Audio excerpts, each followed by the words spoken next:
Hello, dear students and respected viewers. Myself Deepak Kumar Thakur, guest assistant professor, Kamala Rai college Gopalganj, affiliated with Jayaprakash university Chapra. प्रिय विद्यार्थियों, आज हम लोग BA part 1 history subsidy हेतु महत्वपूर्ण प्रकरण, महत्वपूर्ण topic resources of Indian ancient Indian history, यानी कि जो प्राचीन भारतीय इतिहास है उसके स्रोतों के विषय में हम लोग चर्चा करेंगे।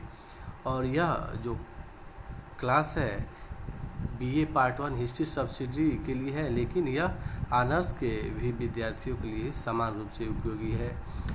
तो आइए हम लोग चर्चा करते हैं कि प्राचीन भारतीय इतिहास के अध्ययन के क्या क्या स्रोत थे। जब हम प्राचीन भारतीय इतिहास की चर्चा करते हैं तो सर्वप्रथम एक प्रश्न आता है हमारे सामने कि भारत के लोगों के पास, जैसा कि हम लोग का जो इतिहास है वह अंग्रेज़ों ने लिखा और अंग्रेज़ों ने ही इतिहास लेखन का प्रारंभ किया। फलतः औपनिवेशिक दृष्टि हम यहाँ देखते हैं कि उन्होंने यह मान लिया कि भारतीय सभ्यता और जो संस्कृति है वह बर्बर थी, पतनशील थी, और यह उनका पूर्वाग्रह था। भारतीय सभ्यता और संस्कृति विश्व के महान सभ्यता और संस्कृतियों में से थी और भारत के लोगों को भी इतिहास का ज्ञान था, जबकि अंग्रेज़ों ने या औपनिवेशिक जो साम्राज्यवादी इतिहास लेखन करने वाले इतिहासकारों ने यह साबित करने का प्रयास किया कि भारतीयों को इतिहास का ज्ञान नहीं था। ऐसा नहीं था, भारतीयों को इतिहास का ज्ञान था। अब भारतीय जो परिवेश है, भारत के जो लोग की सभ्यता और संस्कृति में घुला धार्मिक तत्व है, जो दर्शन का पक्ष है, वह महत्वपूर्ण था। फलतः भारतीय विद्वानों ने इतिहास को उसी दृष्टि से देखने का प्रयास किया। इसी के कारण हम ये नहीं कह सकते कि भारतीयों को इतिहास का ज्ञान नहीं था। इतिहास का ज्ञान था और वह एक भिन्न आयाम लिए हुए था, क्योंकि हम देखते हैं कि विश्व के विभिन्न जो कबीले हुए, विभिन्न जनजातियाँ हुई, उनका विकास जब हुआ तो वह अपने विकास के क्रम में विभिन्न तरह से अपने स्वरूप में विकास और परिवर्तन करते गए और एक विकसित स्वरूप का निर्माण किया। तो उसी तरह भारत में जो सभ्यता और संस्कृति का जन्म हुआ था, उसी परिदृश्य में हम समझने का प्रयास करेंगे। हालांकि अगर हम थोड़ा सूक्ष्म विश्लेषण करें तो यह कह सकते हैं कि भारत में हेरोडोटस, थ्यूसिडाइडीज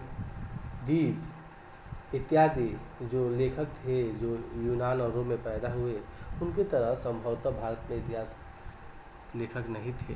लेकिन हम यहाँ भी इसको पूर्वाग्रहपूर्ण ही कथन कहेंगे, क्योंकि एक विशेष सभ्यता और संस्कृति की अपनी एक सोच होती है और समझ होती है, और उसी के हिसाब से इतिहास लेखन वह सभ्यता, संस्कृति और समाज करता है। तो हम अपने ही जो भारतीय सभ्यता संस्कृति थी उस प्रदेश को अगर हम दृष्टिगत रखें तो यह कह सकते हैं कि भारतीयों को इतिहास लेखन का ज्ञान था, इतिहास लिखते थे और उनके लेखन का तरीका अलग था।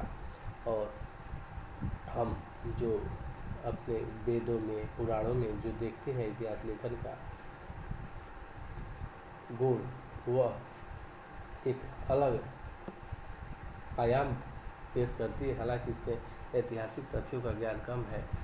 तो यह ध्यान देना होगा कि भारतीय जो विद्वान है उन्होंने जीवन के एक जो पक्ष है, दार्शनिक पक्ष को ज़्यादा महत्व दिया। फलतः वो राजा महाराजा के घटनाओं को ध्यान में न रख के मानव मुक्ति, मानव कल्याण इत्यादि की बात को ही दृष्टिगत रखते हुए उन्होंने इतिहास लेखन किया। अगर हम इतिहास जानने के साधनों की चर्चा करें तो इतिहास जानने के दो ही प्रमुख स्रोत हैं। एक पुरातात्विक स्रोत हो सकता है या साक्ष्य या साहित्यिक साक्ष्य या स्रोत। साहित्यिक साक्ष्य में हम सभी तरह के जो भी भाषा और साहित्य की की चर्चाएं हैं उसको हम कर सकते हैं, जिसको हम धार्मिक साहित्य या लौकिक साहित्य के रूप में देख सकते हैं। और पुरातात्विक साक्ष्यों के रूप में हम उस कालक्रम के व्यक्तियों के द्वारा बनवाए गए जो स्थापत्य हैं, जो कला है, संगीत है, मुद्राएं हैं, जो पात्र अर्थात बर्तन यानी मृदभांड जो प्रयोग किए गए, इन सभी को मृण मूर्तियाँ हों या जो पूजा स्थल निर्मित किए गए, इस तरह के सभी साक्ष्यों को हम पुरातात्विक साक्ष्य में रखेंगे, जिससे हम कुछ न कुछ ऐतिहासिक जानकारी निकाल सकते हैं। लेकिन एक अन्य हम देखते हैं कि विदेशी यात्रियों का विवरण भी इससे भी साहित्यिक साक्ष्य में ही रखा जा सकता है। तो मूल रूप से दो ही हैं जो इतिहास जानने के साधन, साहित्यिक साक्ष्य और पुरातात्विक साक्ष्य। लेकिन अध्ययन की सुविधा की दृष्टि से विदेशी यात्रियों के विवरण को भी हम अलग साक्ष्य के रूप में, स्रोत के रूप में चर्चा करेंगे। अब हम साहित्यिक साक्ष्य की अगर चर्चा करें तो इसमें धार्मिक साहित्यिक साक्ष्य, जो साहित्यिक साक्ष्य है उसको दो भागों में बांटा जा सकता है, धार्मिक साहित्यिक साक्ष्य और लौकिक साहित्यिक साक्ष्य। अगर हम धार्मिक साहित्यिक साक्ष्य की चर्चा करें तो इसको भी दो भागों में बांटा गया है, ब्राह्मण जो साहित्य हैं या ब्राह्मणेतर साहित्य हैं। जो ब्राह्मणेतर साहित्य है इनमें बौद्ध और जैन ग्रंथों को रखा जा सकता है और इसके अलावा जो भी ग्रंथ है उसको रखा जा सकता है। इन ब्राह्मण अगर हम ग्रंथों में देखें तो वेद को रखा जा सकता है, ब्राह्मण ग्रंथों में हम देखें तो ब्राह्मण, आरण्यक और उपनिषद की चर्चा की जा सकती है, वेदांत तथा सूत्र की चर्चा की जा सकती है। फिर आगे हम महाकाव्य की चर्चा कर सकते हैं, पुराणों की चर्चा कर सकते हैं, स्मृतियों की चर्चा कर सकते हैं। इस तरह इसका एक विस्तृत क्रम हम देख सकते हैं। लेकिन इस टॉपिक में हम लोग जो धार्मिक साहित्यिक जो स्रोत है उसमें हम ब्राह्मण ग्रंथों की चर्चा करते हुए हम देखें तो सर्वप्रथम वेदों की हम अगर चर्चा करें तो देखते हैं कि वेद भारत के सर्व प्राचीन धर्म ग्रंथ हैं, जिनका संकलनकर्ता महर्षि कृष्ण द्वैपायन वेदव्यास को माना जाता है। भारतीय परंपरा और यहाँ महर्षि कृष्ण द्वैपायन वेदव्यास एक व्यक्ति का संबोधन न होकर एक श्रृंखला के रूप में था। उसी में हम देखते हैं कि इसके संकलन महर्षि कृष्ण द्वैपायन वेदव्यास ने किया था।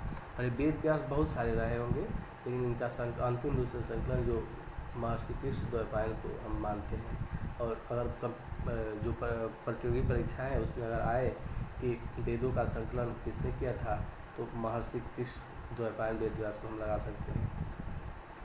तो वेद भारत के सर्वप्राचीन धर्म ग्रंथ थे और भारतीय परंपरा वेदों को नित्य तथा अपौरुषीय मानती है।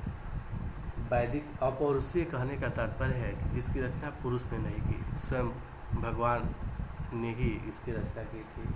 वैदिक युग की सांस्कृतिक दशा के ज्ञान का एकमात्र स्रोत होने के कारण वेदों का ऐतिहासिक महत्व बहुत अधिक है।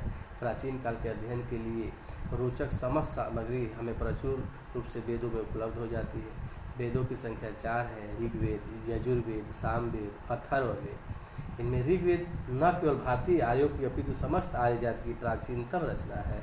इस प्रकार यह भारत तथा भारतेतर प्रदेशों के आर्यों के इतिहास, भाषा, धर्म एवं उनके सामान्य संस्कृति पर प्रकाश डालता है।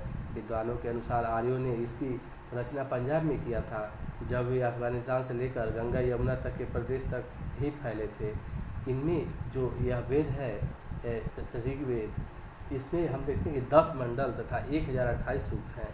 ऋग्वेद का अधिकांश भाग देव स्त्रोतों से भरा है और इस प्रकार उसमें ठोस ऐतिहासिक सामग्री बहुत कम मिलती है, परंतु इसके कुछ मंत्र ऐतिहासिक घटनाओं का उल्लेख करते हैं। जैसे एक स्थान पर 10 राजाओं का युद्ध, जिसे दशराग्य युद्ध कहा जाता है, जिसका वर्णन किया जाता है।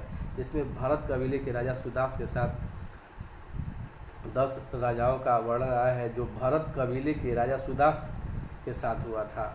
यह ऋग्वैदिक काल की एकमात्र महत्वपूर्ण ऐतिहासिक घटना है।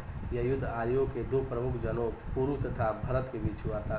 भरत जन का नेता सुदास था, जिसके पुरोहित वशिष्ठ थे। इनके विरुद्ध 10 राजाओं का एक संघ था, जिसके पुरोहित विश्वामित्र थे। सुदास ने रावी नदी के तट पर 10 राजाओं के इस संघ को परास्त किया और इस प्रकार ऋग्वैदिक भारत का चक्रवर्ती शासक बन बैठा। सामवेद तथा यजुर्वेद में किसी भी विशिष्ट ऐतिहासिक घटना का वर्णन नहीं मिलता। शाम का शाब्दिक अर्थ है गान। इसमें मुख्यतः यज्ञों के अवसर पर गाए जाने वाले मंत्रों का संग्रह है। इसे भारतीय संगीत का मूल कहा जा सकता है। यजुर्वेद में यज्ञों के नियमों एवं विधि विधानों का संकलन मिलता है। ऐतिहासिक दृष्टि से अथर्ववेद का महत्व इस बात में है कि इसमें सामान्य मनुष्यों के विचारों तथा अंधविश्वासों का वर्णन मिलता है। इनमें कुल 731 मंत्र है। अथर्ववेद में 731 मंत्र तथा लगभग 6000 पद्य हैं। इसके कुछ मंत्र ऋग्वैदिक मंत्रों से भी प्राचीनतर हैं। इसमें विविध विषयों जैसे कि रोग निवारण, समन्वय, राजभक्ति, विवाह, प्रणय गीतों आदि के विवरण सुरक्षित है। कुछ मंत्रों में हम जादू टोने का भी वर्णन पाते हैं, जो इस बात का सूचक है कि इस समय तक आर्य और अनार्य संस्कृतियों का समन्वय हो रहा था तथा आर्यों ने अनार्यों के कई सामाजिक एवं धार्मिक रीति रिवाजों एवं विश्वासों को ग्रहण कर लिया था। अथर्ववेद में परीक्षित को कुरुओं का राजा कहा गया है तथा कुरु देश की समृद्धि का अच्छा चित्र मिलता है। इन 4 वेदों को संयुक्त रूप से संहिता कहा गया है। इस तरह हम देखते हैं कि ब्राह्मण साहित्य में वेदों की जो हमारे इतिहास जानने के स्रोत के रूप में महत्वपूर्ण स्थान है। और इसी के साथ हम इस जो चर्चा है इसको समाप्त करते हैं और नेक्स्ट क्लास में हम लोग धार्मिक साहित्य के अंतर्गत ही ब्राह्मण ग्रंथों के चर्चा के क्रम में वेद के बाद ब्राह्मण, आरण्यक और उपनिषद, वेदांग तथा सूत्र इत्यादि की चर्चा करते हुए क्लास को आगे बढ़ाएंगे। जय हिंद, जय भारत, धन्यवाद।